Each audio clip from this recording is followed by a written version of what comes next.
Welcome back on a very cold Tuesday morning. Yeah, that's an understatement this morning for us here in Florida. Although I feel for people across the country now seeing the video of trees snapping with ice. We have a lot to be thankful for here, but it is very cold. Before you head out the door this morning, bundle up. Yeah, the weather bug there this morning was at 43 right when we walked in this morning. It's been dipping now down to 30s. Yeah, and it'll continue to dip just until like right before sunrise. So we still have about another hour or so of cooling before temperatures will start going the opposite direction, but not to warm up all that much today. Right, how opposite? Big opposite? Not a lot, but some. Everything helps. Let's talk about our temperature outlook going into the first full week of February.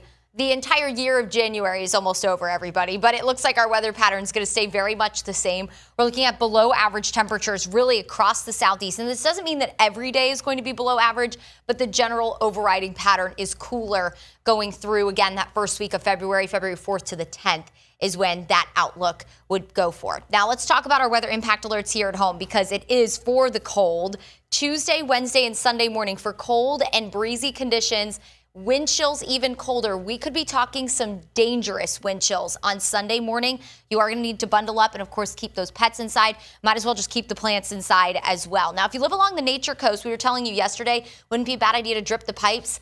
I would say you'll probably want to do that most nights this week. Current temperatures along the nature coast right now at the freezing point, 32 in Crystal River, 31 in Brooksville. We're at 37 in Tampa, 43 in St. Pete, 37 even in Clearwater, Sarasota at 41, 34 in Lakeland, 39 in Frostproof, and 36 in Bartow. Our freeze warning, by the way, did get extended to inland Hillsborough and Polk County as well. In Lakeland, you are getting close to that freezing point this morning, so that just might verify. We do still have at least a light breeze to work with, so that is making it feel colder. Look at Tampa feeling like 30 degrees this morning, feeling like 35 in St. Pete, feeling more like the low to mid 20s along the nature coast, feeling like 28 in Lakeland, feeling like 34 in Sarasota. So you will need the coat this morning. We are going to hold on to that breeze today, so it is going to feel chillier throughout the entire afternoon, even with tons of sunshine.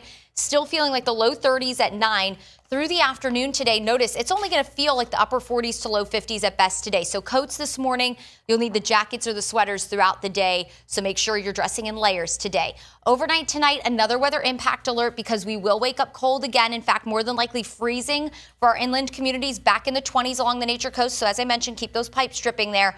And then mid to upper 30s across the Bay Area and areas south down into Sarasota and Manatee County. Highs today and tomorrow, mid to upper 50s, well below average of 71, and we'll stay below average through the rest of the week. But notice temperatures go back closer to 70 at least by Friday, but that's where our warming trend ends, unfortunately, just in time for Gasparilla weekend. As we have our highs warm into the 60s Friday, as high pressure dominates, it's going to give us some really nice and sunny afternoons. Another weather system rolls in Friday night into early Saturday morning. Now, the timing on this could change.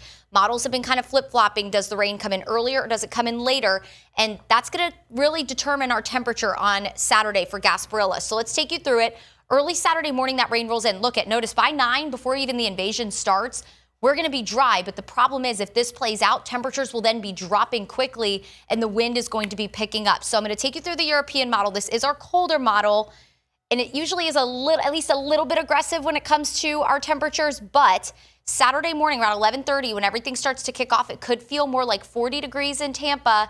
And then notice through the afternoon, temperatures continue to drop, feeling more like the 30s through most of the afternoon.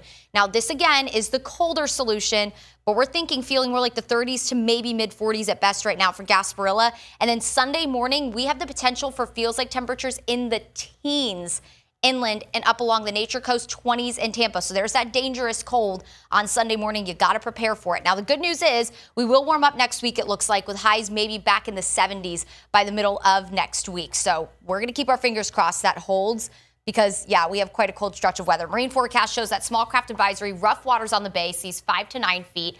Weather impact alerts for the cold today and tomorrow morning. Highs back in the 60s late week. We cool back off Saturday after that early morning rain chance. Waking up in the 30s Sunday. It'll be cold for that lightning game at Ray J on Sunday. And it'll stay chilly into next week.